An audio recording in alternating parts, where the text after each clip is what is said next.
Entonces, ¿cómo suena la Y? Ah, y la...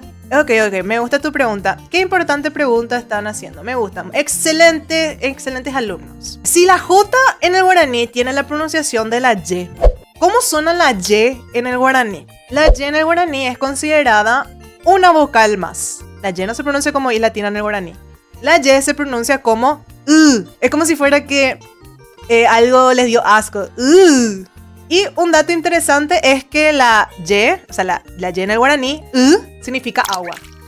Ahí ya tienen una palabra en guaraní aprendida. Oli, la me dijo mi profe de matemática que solo los paraguayos sabemos pronunciar. Los paraguayos y los coreanos. Los coreanos también tienen una vocal que se pronuncia de la misma forma.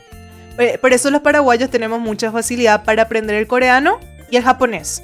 Porque muchas pronunciaciones del guaraní las compartimos con ellos. En un momento de mi juventud me aprendí el abecedario coreano y me reayudó esa habilidad.